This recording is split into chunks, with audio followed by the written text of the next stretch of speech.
why did you decide to teach on YouTube? So you have your YouTube channel, which of course I will put a link to into the description or into the show notes.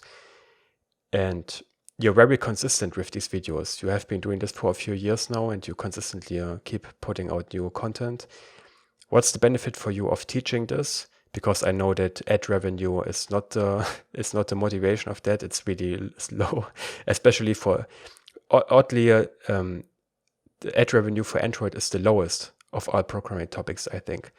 I compared this with other YouTubers on this one Discord chat, and they all have at least twice the ad revenue per 1,000 views than we Android guys. So Android is a really unprofitable niche. But why do you still teach on YouTube? And if you want to say it, what do you actually do for a living? So what is paying your bills at the moment? Yeah, for sure. So it actually goes back pretty far. So in grade 11, in my high school, we just funny little anecdote, I had to take a water taxi to high school. So I literally would ride a boat for 45 minutes at the start of the day and then back. Sounds amazing. Island living. It meant I had to get up extra early and get home extra late, but it had some benefits. Anyways, in grade 11, we had this course you could take, which was called peer tutoring. So basically, you would show up in like a lower grades class for usually a semester, and you would almost be like a teacher's aide. A lot of times the teachers, they kind of just let you like do whatever you want. It was sort of like almost like a study block depending on the teacher you'd get. I had this one teacher, I'll even say his name, Bruce Smith was his name. He's not teaching anymore. He was originally a music teacher, but he ended up teaching mathematics grade 9 class. And if you're familiar with the education system for math in Canada, it's terrible. Like grade 9 math is like probably what people learn in grade 3 in Germany or something. You think I'm joking, but we were doing like polynomial expressions, introduction to that in grade 9. So anyways, this particular teacher, not only did he have a vicious wit, like you did not want to say anything to him, but he did something very special. I guess he saw that I liked teaching people or something. I don't really know. But he made me teach a class. I still remember the lesson I gave. It was in factoring polynomial expressions. And I was pretty nervous doing it. And, well, I had huge nerves before doing it. And luckily, one of the kids from my island, 2 of them actually in this class were from my island. So I was able to start by kind of ripping on these 2 kids and making fun of them. And that got me comfortable. And then I was able to teach the rest of the class. But that really stuck with me because even though I'm what I would call an extreme introvert, for some weird reason, I've always been good at public speaking. And I think I gave a pretty decent lesson. I created a little lesson plan and went through it. In a supportive environment, because he said to me before, if you mess up, I'll catch you, don't worry, kind of thing. So I had that early experience of enjoying teaching people. The next thing is that for a while I played StarCraft Brood War. Not really competitively. I tried to be competitive, but if you've ever played that video game, there are people that are so good at that. Like literally, there are some people in Korea who used to get paid like over $100,000 US to play that game. So I was pretty bad at it, but I made a couple tutorial videos because there are some like little things that I thought I could explain to people. I still have those videos on one of my YouTube channels, but they're hidden. But I actually enjoyed like recording and explaining things, and people actually gave me positive feedback. Moving forward to 2016, so I'd been doing Android for 2 years, and basically I remember around like late 2015, the recycler view was introduced, if I recall correctly. I think it was introduced around then. And I remember reading the documentation for it, and it didn't make any sense. And then I watched a video from someone who I won't mention, but if you were around that time, it was basically the most popular Android teacher. Slide note. Yeah. What's a slide note? It was slide note, Okay. yeah. So Viv's from Slide Nerd. So I remember watching that video, no disrespect to Viv's, but basically he had some graphic assets in there, but he basically just used the names of the classes and really vaguely explained what was going on. And you need a linear layout manager and you need this and this. Didn't explain what any of those things really were, if I recall correctly. And I don't mean any disrespect to him. This is why you didn't want to mention the name. Okay, now I've called him out. Yeah, but it's he's doing fine, I'm sure. So anyways, I watched his video and it didn't really make a whole lot of sense to me. And in looking at the documentation and in watching his video like 30 times, over the span of about a month, I managed to get a recycler view working. At the end of like that month, I thought to myself, this is not actually that complicated. Like if someone had just clearly explained to me what to do and what each thing is, I could have actually probably wired this together in a day or two. So I thought to myself, well, at the time, like Slidner and I think the new Boston, I'm not even sure if he was doing any videos, but at the time it was basically just Slidner making these videos. So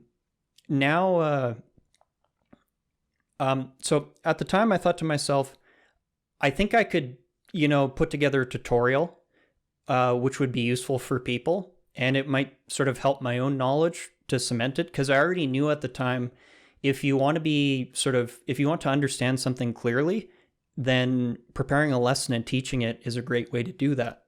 So that's basically what spawned my first tutorial series, which was on the recycler view way back in 2016. Those videos were just terrible. I'm sure like you look back on your first videos and... because I wasn't a great programmer at the time. Even though I'd been doing Android for 2 years, that whole 2 years I'd been working full time. So it's not like I was doing Android full time. So I did those tutorials and I already knew to expect negative feedback and to not take it personally. But something really weird happened. The feedback I got and the like ratio was almost entirely positive, which I really didn't expect. So this created this feedback loop where initially I really wanted that validation. That sort of thing of wanting the likes and using that as your sort of self-esteem thing, which is really unhealthy for any creators listening to this. You need to eventually get rid of that idea of basing your happiness on how many likes and views you get. But at the time, that was a factor. And then just as you did, I would make videos about the things that I was learning. So that would force me to learn and understand these things better and to sort of document my learning.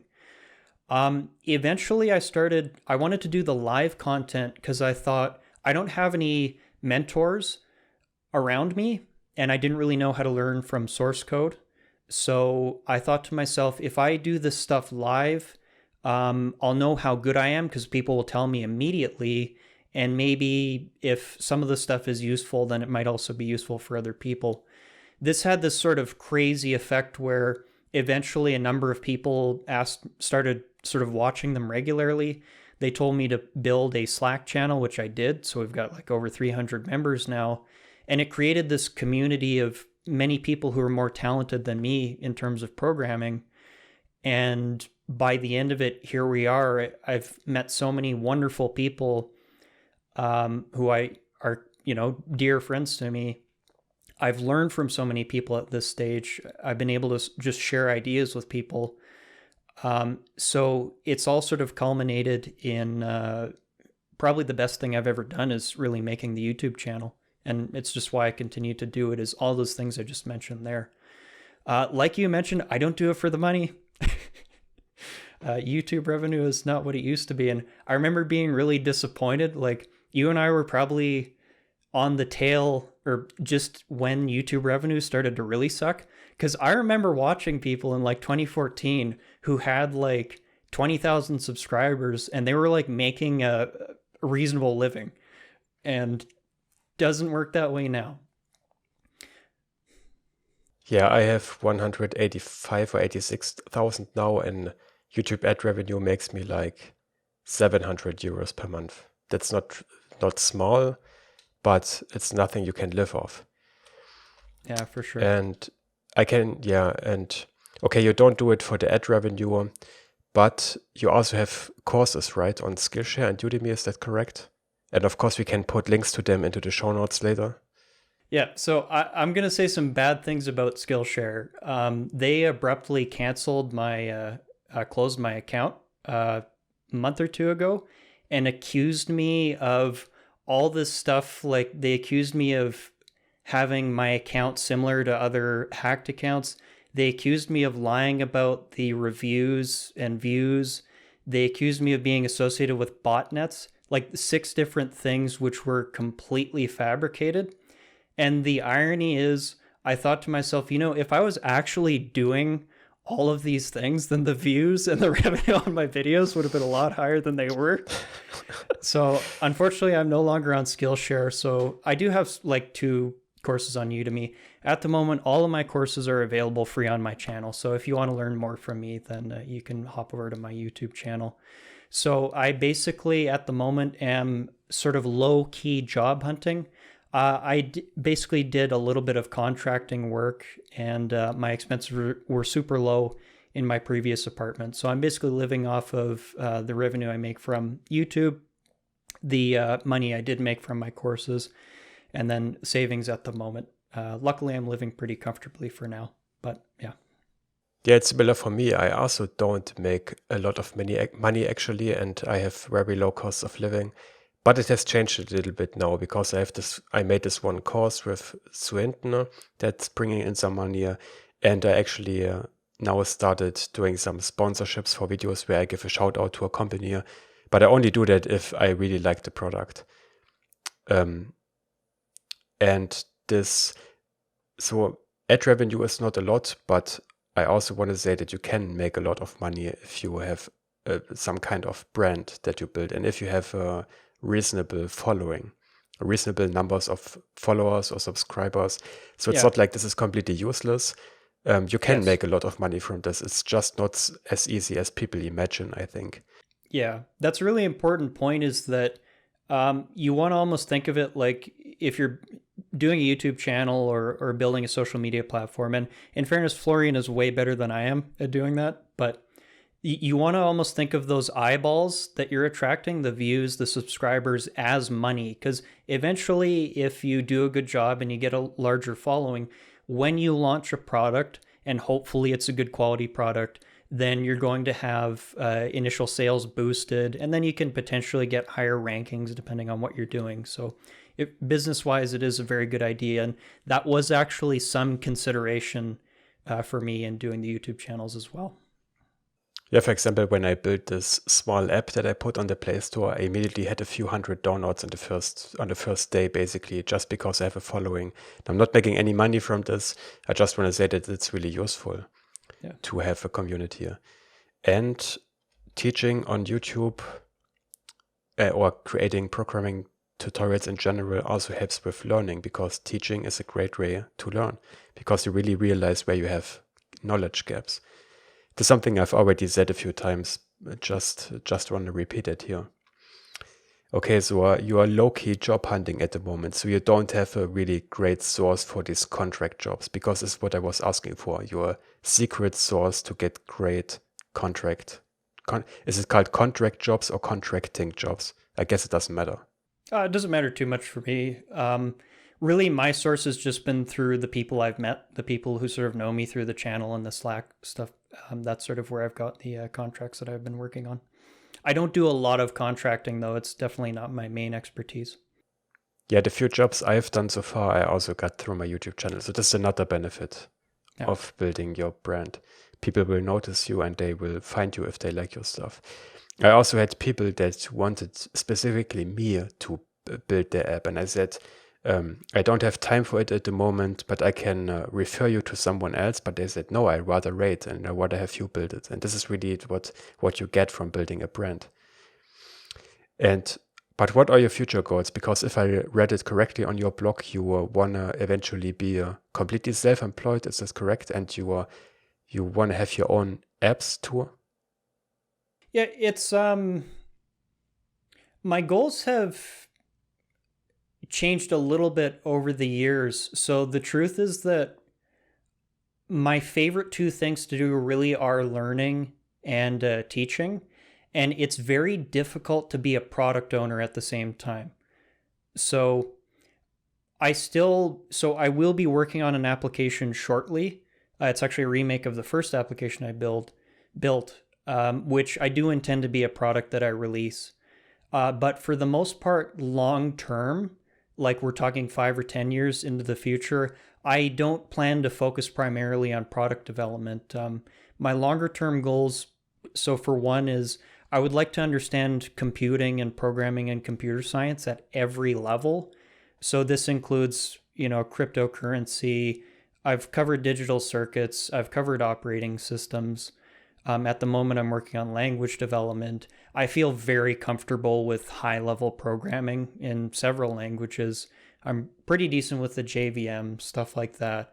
Machine learning is something I haven't looked into, but that's definitely on my list. And then eventually quantum computing when I have a lot more spare time on my hands. So a lot of my goals these days are largely academic, with the eventual hope that I can basically make a full-time living almost exclusively teaching.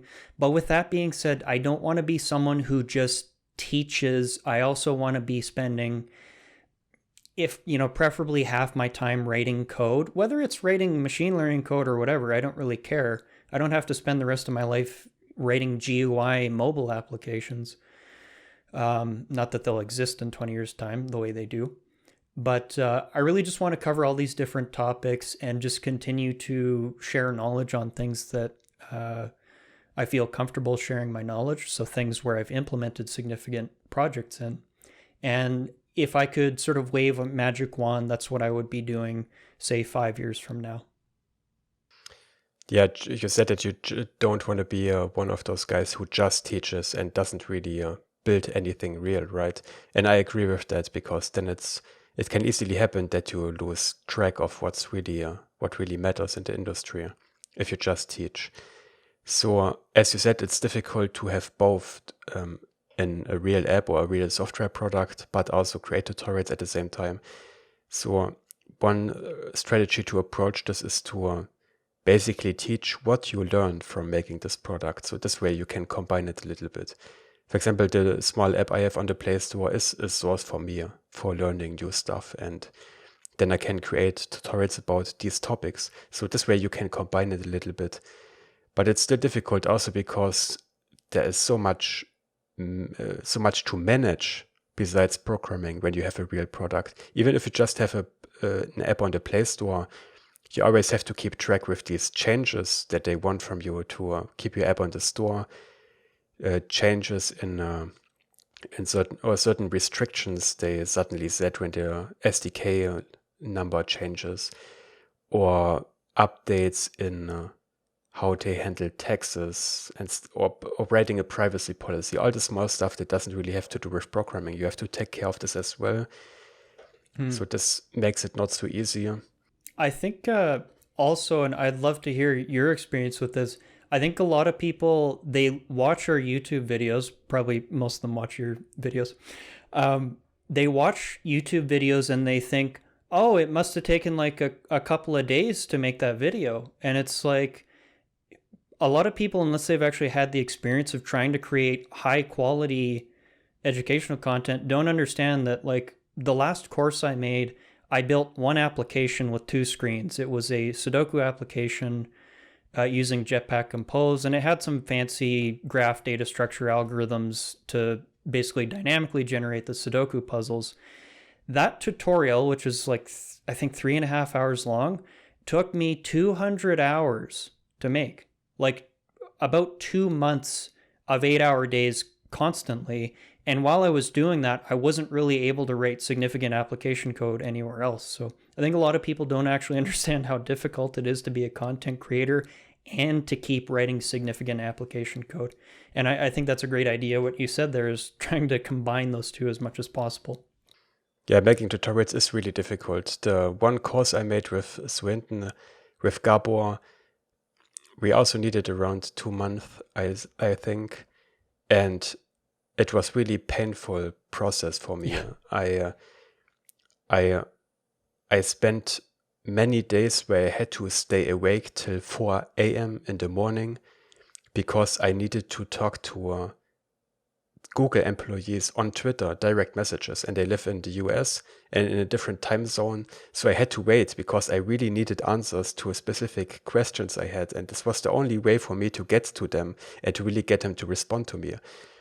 Which, by the way, is really cool because I had people like Yit Boyer, you know this guy.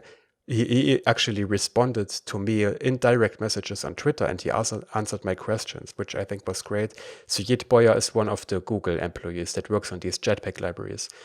And he was not the only one. Also, Dustin Lamb, he worked on Paging 3, I think. He also answered my questions, which was amazing.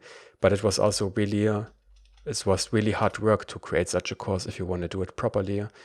Especially when you do it with Jetpack libraries, because they're always in alpha and they always have bugs that are really hard to work around. And I personally have to say, even though I have this big YouTube channel, teaching is not the thing I really enjoy so much. I actually enjoy coding more than creating content about coding, which is a bit of a problem right now, and which is also the reason why I try stuff like creating this podcast to get a bit of variation, because I'm just bored of making tutorials over and over again. I still want to do tutorials, but I also need to try some different stuff. Yeah, my dream always was to eventually have my own app or my own software startup. I'm sure if this really was the case, it would not be as great and as amazing and as fun as I imagine it. It would also be very difficult, but this is always what I have in mind, or what my dream is, to have my own software startup where I work on and have a product that people really use, and basically be coding most of the time. I'm trying out a few ideas and then I will see where it brings me. I'm patient in this regard. But the thing is, I know that I could make a ton of money if I would just focus on courses 100%.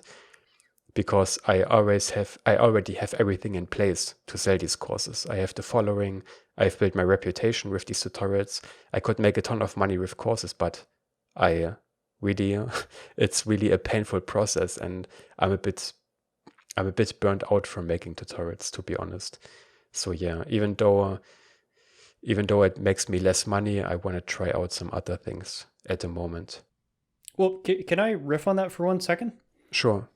This is just, and I understand. I was, as far as Canadian standards are poor. Like I lived under the poverty line in Canada for I think the first 5 or 6 years that I left home. If you come from like sort of that background, or maybe otherwise, you can tend to think that happiness and fulfillment will come from having a fat bank account.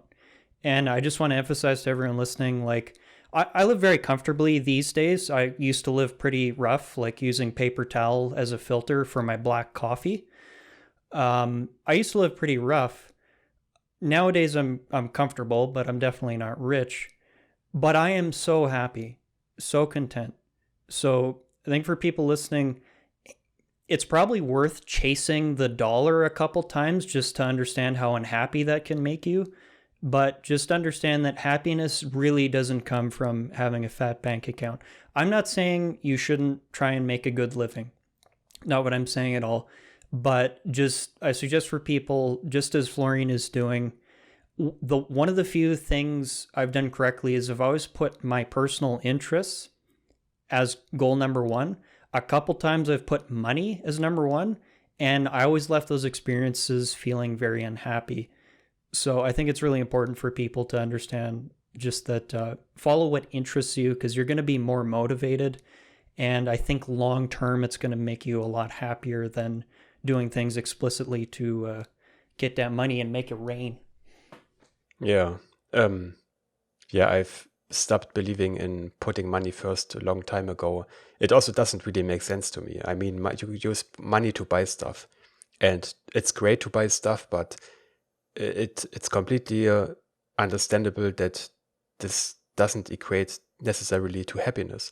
So my priority is always to put happiness first, wake up in the morning and be motivated for the day, which is again not always the case, but this is my main goal.